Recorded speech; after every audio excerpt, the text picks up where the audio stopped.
Dan kemarin kita sudah bahas itu bahwasanya syarat inzail hajar, syarat di dalam istinja menggunakan batu samaniyatun ada 8. Dan ingat ya, batu di sini bukan setiap batu. Yang kita istinja pakai batu kan ada ledeh kalau kata orang Sunda. Ya, jadi maksud batu di sini kudu jamin setiap ya benda padat dari najasah yang mampu untuk menyerap najasah ya, kemudian ya zahirin bukan sesuatu yang suci dan tidak pula sesuatu yang dimuliakan oleh agama seperti makanan ataupun kita. Kemarin kita awal ya mulai di dalam syarat yang pertama al-yakuna bi thalathati ahjar. Syarat di dalam istinja menggunakan batu ini penting karena sering kita katakan bahwasanya syarat di dalam ibadah adalah at-taharah minan najasah. Suci daripada najasah baik itu fil badan atau fil thawb di dalam baju ataupun fil makan atau di tempat. Nah, kalau seandainya kita tidak mengetahui tentang cara bagaimana istinja bil hajar ketika kita musafir atau di dalam perjalanan, subhanallah tidak ada air di perjalanan tersebut. Kemudian kebanyakan di kita ini ngaku orang Islam tapi ketika di perjalanan kebelat pengen pipis langsung berhenti di pinggir jalan, berdiri kencing aja langsung aja tutup guys di. Ingat, ulama katakan al-tadammuh bin najasah haram. Ingat ini, membiarkan diri kita berhubungan dengan najasah hukumnya haram. Maka ketika kita mengatakan kencing ini kepala najis, kebanyakan kita nih suka bilang apa? Udah kepala najis ya kan, bentar aja kali bawa ke sholat. Tetap nggak boleh. Kita pakai celana atau pakai sarung najis itu hukumnya haram. Karena kaidah buka di dalam kitab di bab najasah di kitab usul kalim atau kitab fikih yang lain yaitu at-tadammuh bin najasati haramun. Ingat, ini dosa yang tak berasa. Paling tidak yaumul qiyamah ditanya kenapa kamu membiarkan celana dalammu penuh dengan najasah? Kan nggak tahu. Dipikir jawaban nggak tahu itu akan menyelamatkan dia dari siksa neraka. Ketika dia mengatakan nggak tahu, Allah Subhanahu wa taala akan menguji, bukankah telah datang kepada kamu pemberi takdir ya, pemberi peringatan? Bukankah aku telah memberikan kewajiban untuk menuntut ilmu? Makanya Allah orang-orang yang masuk ke dalam api neraka yaitu dikatakan oleh Allah, dan kalau orang-orang yang masuk ke dalam api neraka mereka ditanya oleh malaikat, alam ya'tikum nadhir? Hei, orang-orang yang masuk ke dalam api neraka, tidakkah datang kepada kalian memberi peringatan yang membuat kamu masuk ke dalam api neraka-Nya Allah? Kalau mereka katakan, qad ja'ana nadhir, telah datang kepada kami memberi peringatan. Kami dengar para asatid, para khutbah, orang-orang yang ceramah, akan tapi sama sekali tidak tergerak bagiku untuk mengamalkan apa yang telah mereka perintahkan. Aku sudah mendengar bahwasanya menuntut ilmu adalah wajib dari para ulama-ulama yang menyampaikan di dalam majlis-majlis atau khutbah-khutbah, akan tapi aku abaikan. Kemudian kata malaikat, innakum lafi dhalal, kalau balagat ja'ana nadhir fakadzabna, kami dusta. Bisa-bisa aja aku Ustaz mah enak, Ustaz mah sudah punya bisnis di tiap bulan juga ada masukan. Nah kami, kalau kami nggak kerja, kita gimana? Sibuk majlis kita kerjaan kami. Ya, fakadzabna wa qulna, kami katakan, ma nazalallahu min syai'. Allah nggak nurunin itu, kan gampang nanti juga Allah ghafurur. Ya, fakadzabna wa qulna ma nazalallahu min syai'. Antum, kata malaikat, sesungguhnya ente ini benar-benar kayak apa kata orang Betawi. In antum illa fi dhalalin mu, kau ini benar-benar di dalam kesesatan yang ditetapkan oleh Allah. Makanya ya belajar hadis apalagi ilmu fikih penting. Nah, ketika kita perjalanan nggak ada air, jangan mentang-mentang ahli tol ini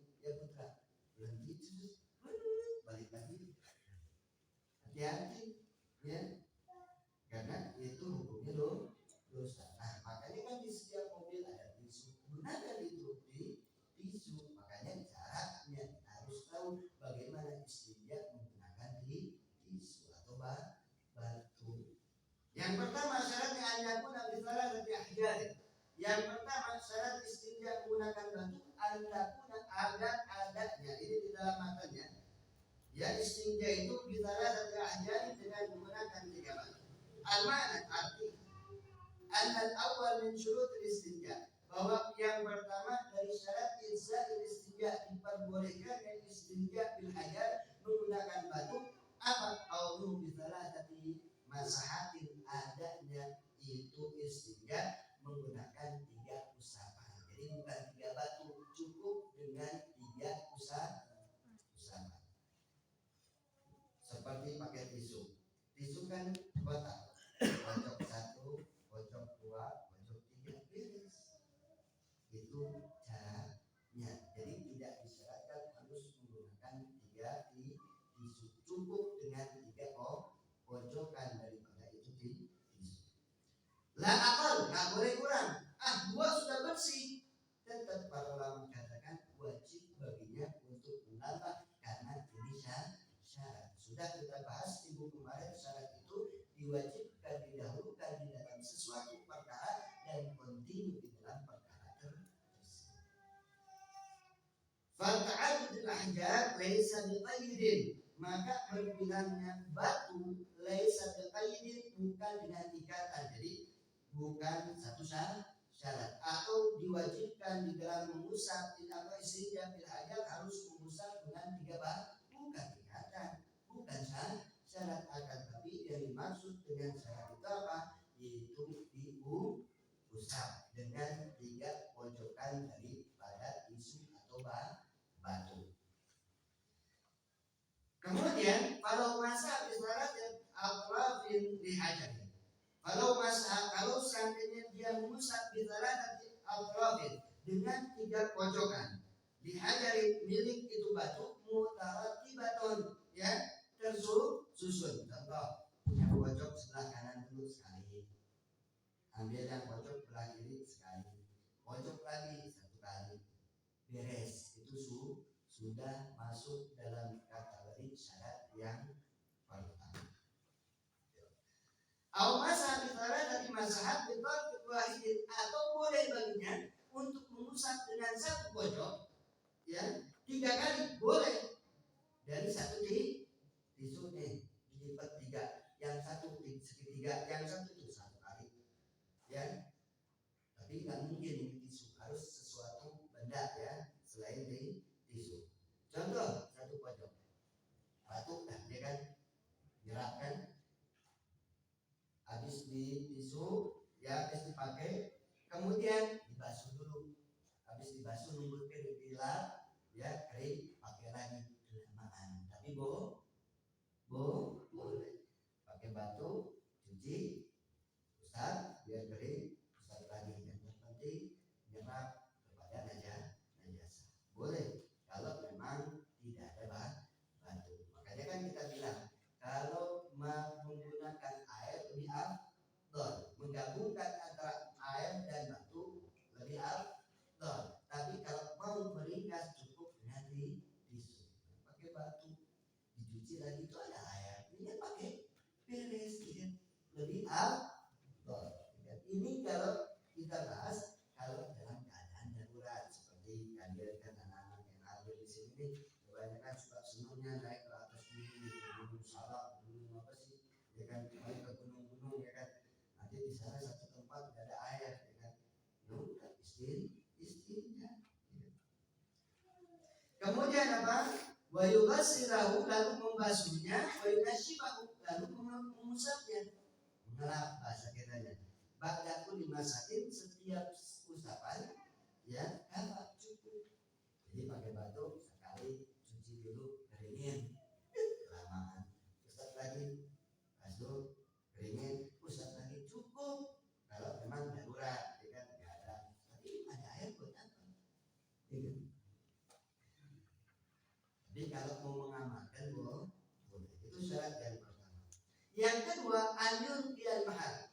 Syarat yang kedua yang harus diperhatikan, anyun qiyal mahal, harus betul-betul tempat keluarnya kotoran itu bersih ketika diusap. Al-murad bil mahal, yang dimaksud dengan tempat di sini apa? Al-sofa. Sofa itu apa?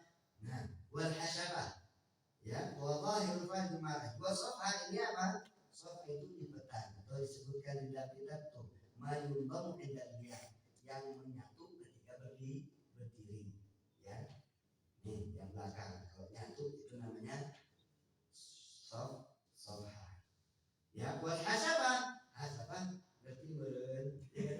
Ya, hasyabah itu ra'sul zakar. Ya, kepalanya kemaluan laki-laki. Itu syaratnya ayunti. Yunti di sini betul-betul bersih. Kita sebutkan artinya anadzani bahwa yang kedua mensyurut insya istinja belajar. Bahwa yang kedua dari syarat diperbolehkan istinja menggunakan batu al mustanji agar membersihkan orang yang istinja al-mahal itu tempat air yunatifahu yang membersihkannya bihir layak ila adron sekiranya tidak tersisa di tempat tersebut kecuali cuma tinggal bekasnya ya.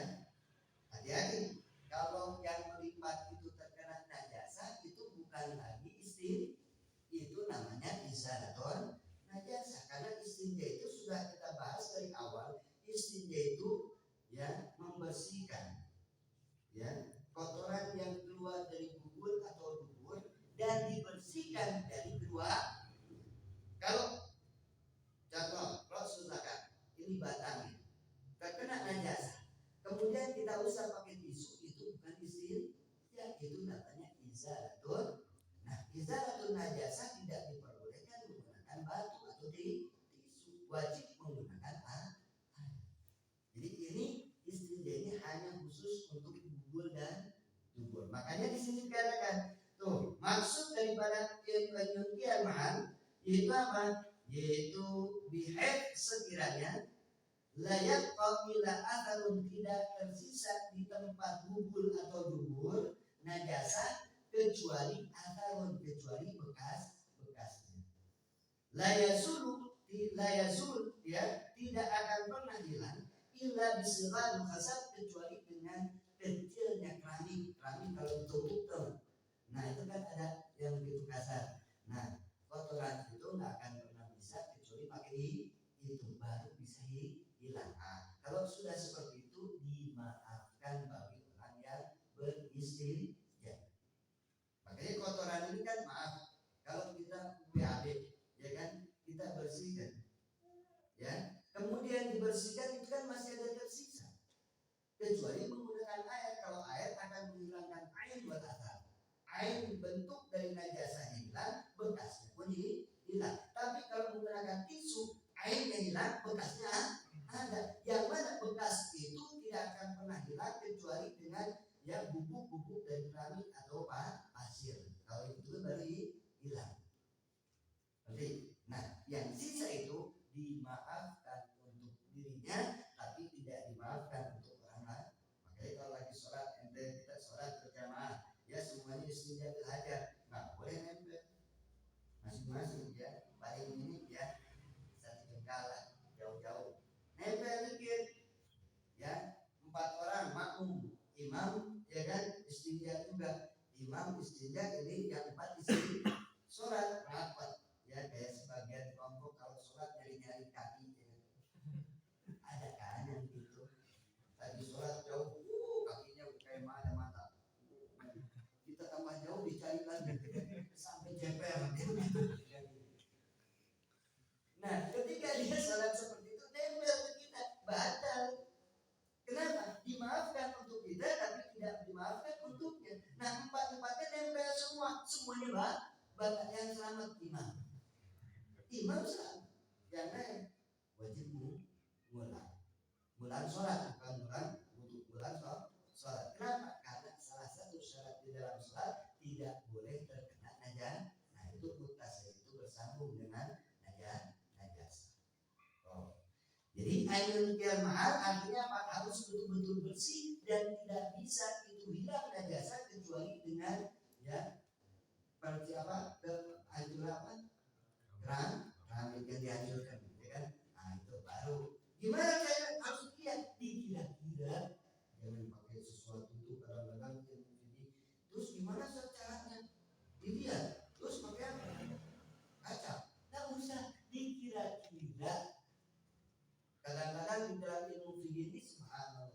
bab air.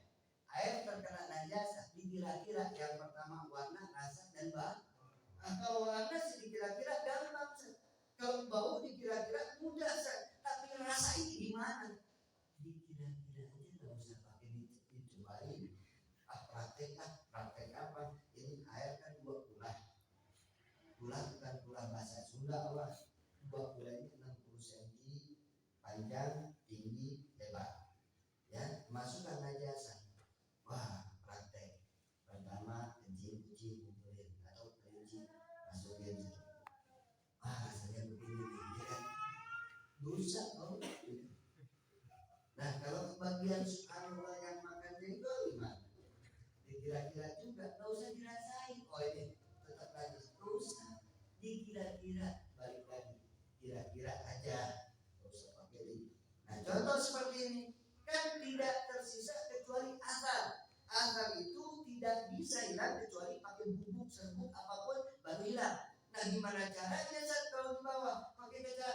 Nggak usah dikira-kira aja, kan sudah dikit ada. Oh, bersih, udah cukup.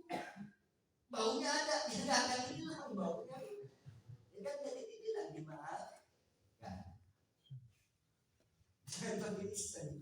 Anak-anak kadang-kadang ya, harus jentrek kawan Sunda. Kalau nggak bahaya. Terus apa? Tuh, auma atau tidak akan pernah hilang itu najasa kecuali dengan atau dengan air. Tuh ya. Faidalam tun bisarat, apabila tidak bersih, ya dengan 3 usapan, ya lantas bisarat masahatin al-wajibah, tidak bersih dengan 3 usapan yang diwajibkan, wajib engkau wajib baginya untuk dibersihkan. Begini masih ada warnanya, ambil lagi tisu, begini habis, ya kan? Yang keempat beres, tapi sunnah ditambah, gitu, yaitu menjadi 5. Paham? Kalau engkau tidak bersih dengan 3 usapan, wajib 6. Ketika ditambah 1 menjadi genap, bersih, sunnah bagi kita nambah 1 lagi biar menjadi witir, ganjil, karena bilangan yang sangat yang dicintai oleh Allah Subhanahu wa taala witir. Tuh. Ini yang pertama. Oh, udah jam berapa? Jam 9 ya? Jam 9 lewat. Belum jam 12. Yang kedua,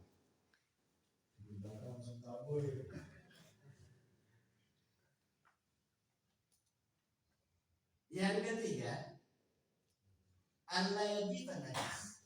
Yang ketiga, syarat yang ketiga agar tidak menyering an-najasu, yaitu sesuatu yang keluar dari bubur ataupun tubuh. Contoh, ada orang istinja, mau pakai istinja pakai batu, subhanallah, pas sudah mau istinja apa alat untuk keluar bubur dan tubuhnya sudah ya najasanya sudah kering.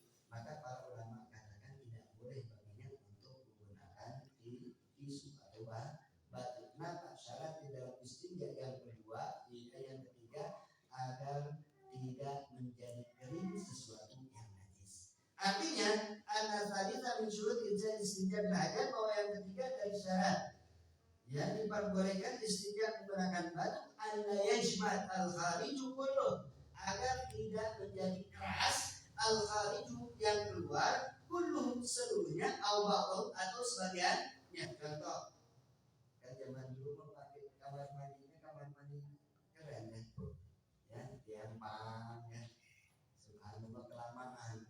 Untung zaman dulu belum ada HP, kebayang ya, jadi ada HP sambil bikin status di atas kering. Nah, kita harus tahu ketika qadha'ul hajat jangan lama-lama. Kalau seandainya sesuatu yang keluar itu sudah menjadi kering dari tempat keluarnya, maka para ulama katakan najis, tidak boleh baginya untuk istinja menggunakan batu, akan tapi dia ta'ayyan wajib baginya untuk menggunakan air. Kenapa? Karena kalaupun pakai batu ataupun tisu, itu tisu tidak mampu untuk menyerap. Contoh sudah kencing ya, udah kering. makanya apa yang diusap. Makanya nih syarat yang ketiga agar tidak menjadi mengering al-najisu sesuatu yang najis, ya. Bihad la yaqul hajartu, sekiranya tidak mampu untuk menyerap al-hajar batu, fala budda an yakuna ratban, maka diharuskan yang keluar itu harus masih dalam keadaan basah. Au jamidan, ataupun kering, yaqla'ul hajar, tapi mampu untuk diserap oleh batu atau kering, tapi mampu untuk dihilangkan, nggak kering-kering amat, ya, paham? Tapi kalau sudah